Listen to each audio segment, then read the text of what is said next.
திமுக 5வது ஆண்டு ஆட்சி காலத்தை தொடங்க போறாங்க. இந்த கடந்த 4 ஆண்டுல அவங்க செய்த சாதனைன்னு என்ன சொல்லலாம் நீங்க நினைக்கிறீங்க? ஆட்சிக்கு வந்த புதுசில் இந்த மகளிர் இலவச பேருந்து, பால் விலை குறைப்பு இந்த மாதிரி விஷயங்கள்லாம் பெருசாக இது பண்ணாங்க. ஆனால் பால் விலை குறைச்சி சைன் பண்ணார் முதல் கையெழுத்து. கொஞ்ச நாளில் பார்த்தீங்கன்னா ஏறி ஏறி இன்னைக்கு விலைவாசி உயர்வு பார்த்தீங்கன்னா அது இன்னைக்கு எங்கே போய் நிற்கிதுன்னு தெரியல. வருமானம் அதற்கேற்ற மாதிரி பொருளாதாரம் அந்த மக்களுக்கு ஏதாவது இருக்குதான்னு பார்த்தீங்கன்னா அந்த அளவுக்கு இல்லை. அதே சம்பளம், அதே வருமானம். இன்னொரு பக்கம் பார்த்தீங்கன்னா பெரிய அளவில் விலைவாசி உயர்ந்துட்டே போகுது. இதுக்கு கவர்மெண்ட்டே காரணமாக இருக்குது. இந்த போதைப் பொருளுடைய புழக்கம், கஞ்சா, அளவில்லாத பப்புகள், பார்கள், இதற்கு சப்ளை, இதெல்லாம் வந்து எந்த ஆட்சியில் இல்லாத அளவுக்கு இந்த ஆட்சி அதிகரிச்சதை பார்க்கணும். சென்னையுடைய போக்குவரத்து எடுத்துக்கிட்டோம்னா, சென்னை மிகப்பெரிய நகரம், சர்வதேச நகரம். ஆனால் இங்கே முறையான போக்குவரத்துக்கான இதுவே இல்லை. எல்லா இடத்துலையும் டேக் டைவர்ஷன். சாலைகளில் பள்ளம் இருக்கலாம், பள்ளத்தில் சாலை இருக்கலாமா? அது மாதிரி தான் எல்லா இடத்துலையுமே இருக்குது. ஒரு காலத்தில் திமுகனா இன்ஃப்ராஸ்ட்ரக்சர் ஒர்க் இருக்கும்பா, காசு பார்ப்பாங்க, ஆனால் வேலை நடக்கும்பா, பாலம் கட்டுவாங்கப்பா, ரோடு போடுவாங்கப்பா அப்படின்னு இருக்கும். இப்போலாம் இந்த கவர்மெண்ட்டில் அது சுத்தமாக கிடையாது. அதிகாரிகளின் ஆட்சி. இதை யாராவது சுட்டி காண்பித்தா அவர்கள் மீது நடவடிக்கை. என்னங்க இந்த மாதிரி கோலமாவு மாதிரி போட்டுருக்கீங்க, அந்த மாதிரி என்ன காமிங்க, என்ன நல்லா தானே இல்லைங்க, வாசனை இல்லை, வாசனை லைட்டாக வருது, அதுக்காக பான்ஸ் போட முடியும்.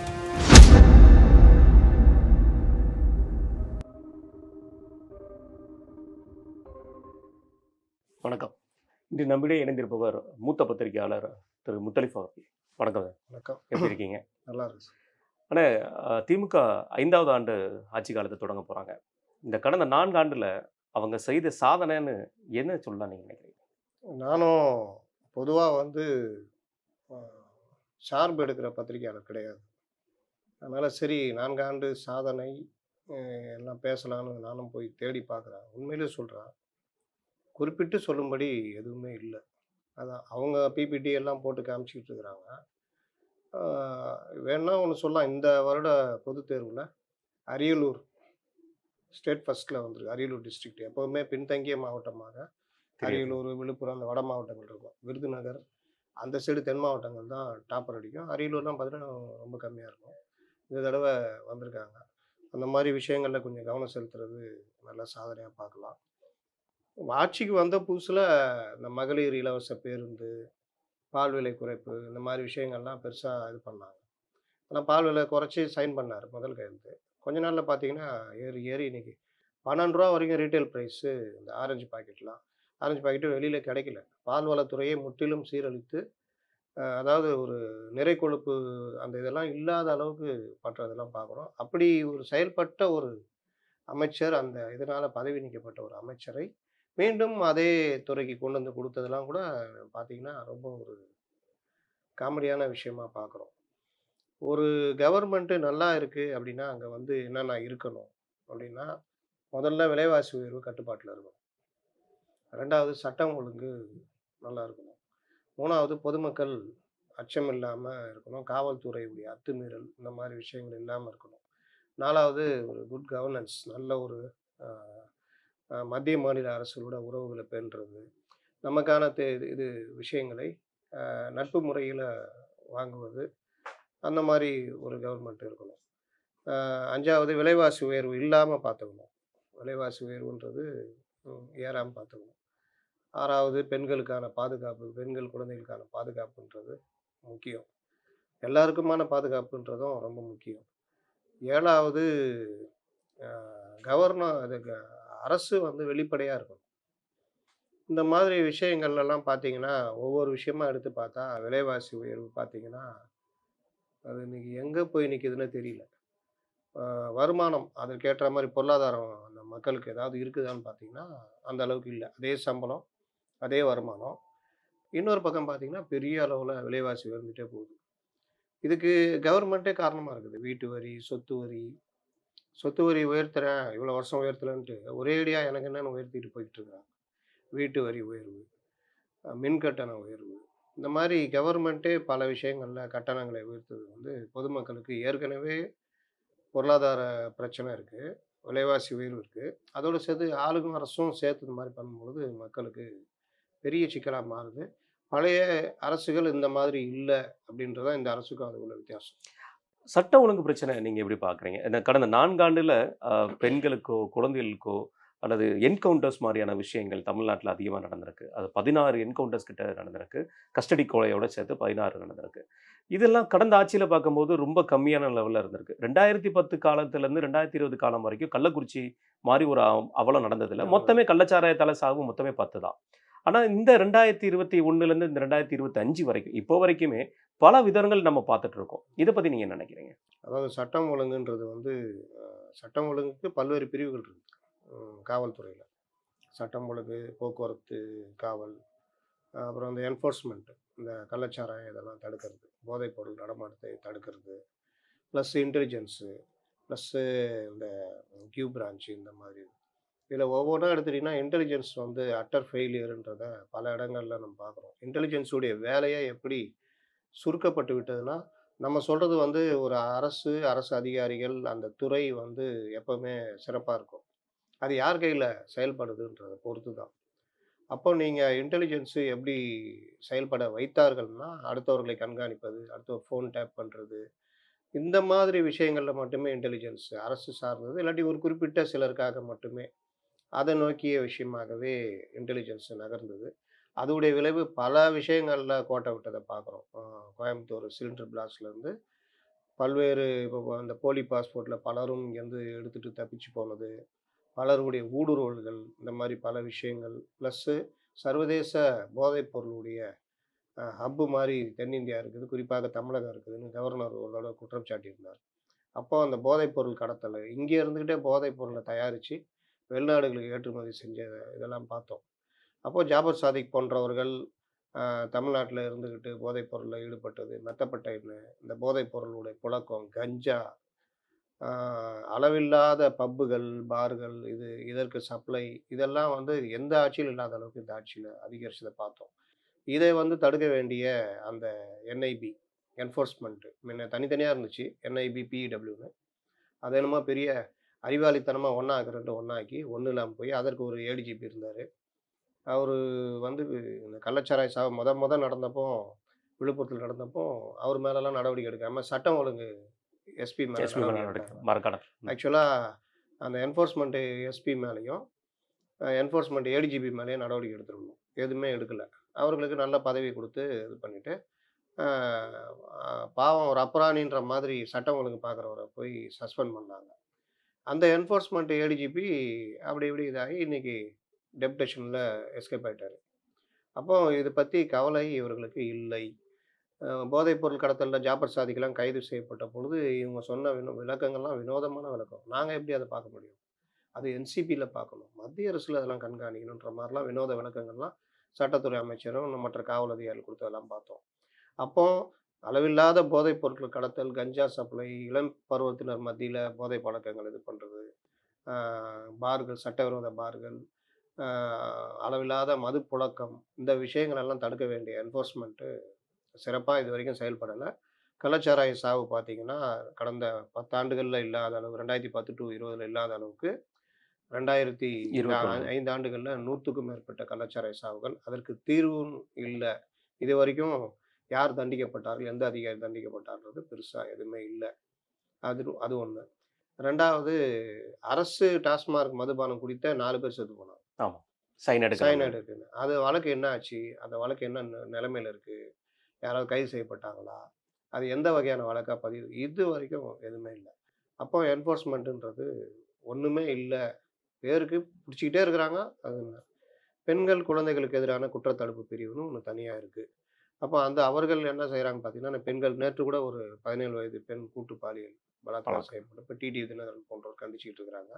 சென்னையில் பெண்கள் மயிலாப்பூர்ல ஒரு பெண் மிஸ் ஆகி 5 நாளாவது இன்ன வரைக்கும் கண்டுபிடிக்கலன்னு சமூக வலைதளங்கள்ல ஓடிட்டு இருக்குது. ஒரு நர்சிங் கேர்ள். எஸ். 6ஆம் தேதி, 5ஆம் தேதி காணாம போய் இன்னைய வரைக்கும் எல்லாம் எடுத்து குடுத்து எஃப்ஐஆர் போட்டும் தேடுறதுக்கான வேலைகள் இல்ல அப்படின்னு. இந்த மாரி பல இடங்கள்ல பெண்கள், குழந்தைகளுக்கு எதிரான குற்றங்கள், போக்சோ வழக்குகள் வந்து எந்த ஆண்டும் இல்லாத அளவு கடந்த 2 ஆண்டுகள் மிக அதிக அளவுல அதிகரிச்சிருக்குது அப்படின்றது ஒரு கவலைக்குரிய விஷயம். அ இது ஒரு பக்கம்.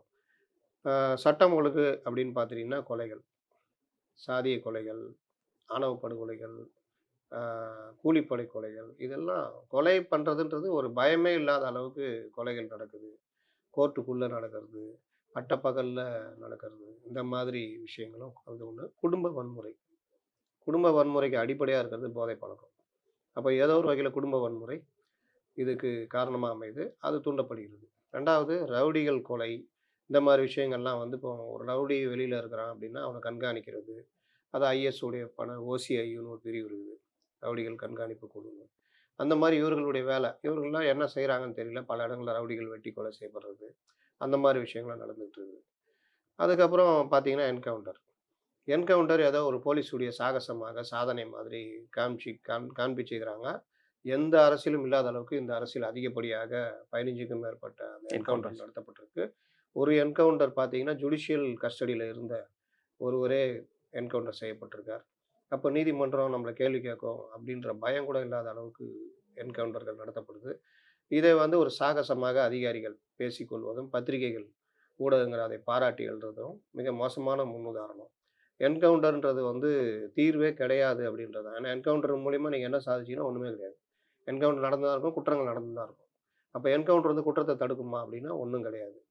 அப்போ முறையாக விசாரித்து தண்டனை வாங்கி குடுக்கறது, இந்த சார்ஜ் ஷீட் போடுறது, விசாரணை நடத்துறது, அந்த ஆ கன்விக்ஷன் ரேட் அது பார்த்தீங்கன்னா ரொம்ப கம்மி. இந்த கன்விக்ஷன் ரேட்ல இவங்களுடைய பலகீனத்தை மறைப்பதற்கு தான் அப்பப்ப இந்த மாரி என்கவுண்டர் பண்ணி தங்களை சாகச வீரர்களா காமிச்சுக்கிறாங்க. அதற்கான விசாரணையும் பெருசா நடக்கறதில்ல. என்கவுண்டர் முடிஞ்சோனே அதற்கான விசாரணை நடக்கணும்.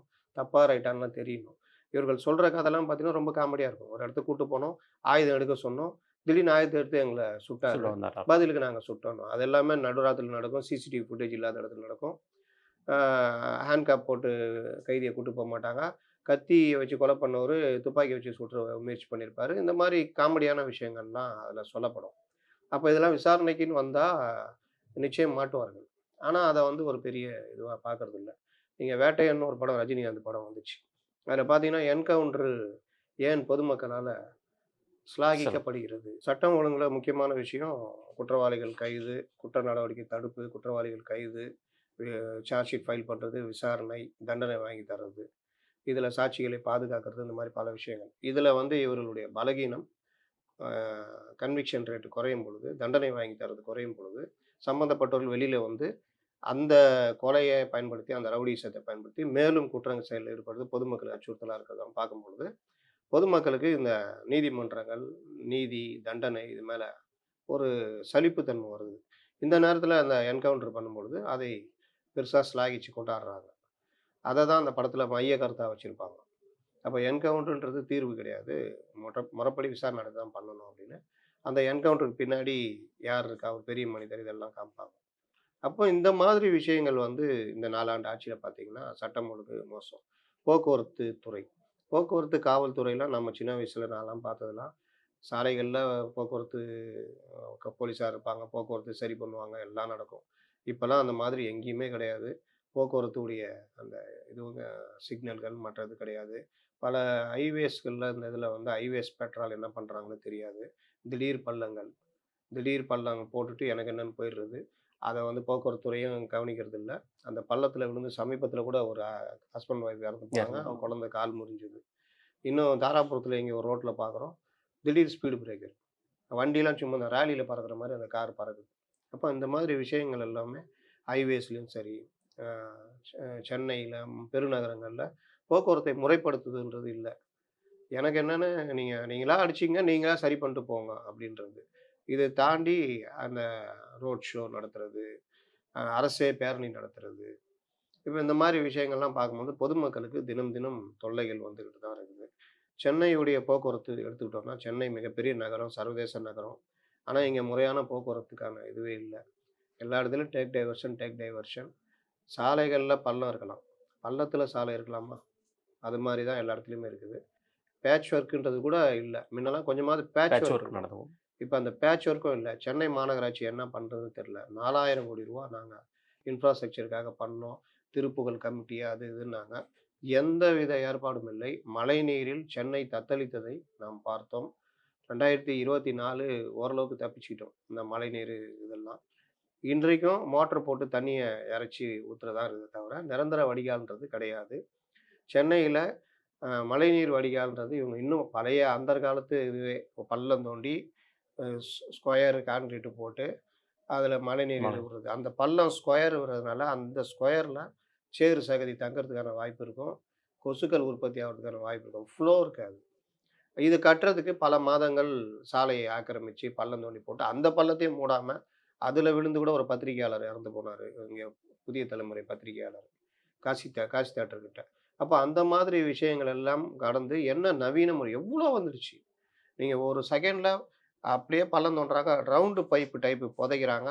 சென்டர்ல அந்த இது கனெக்ஷன் மாரி இருக்கு.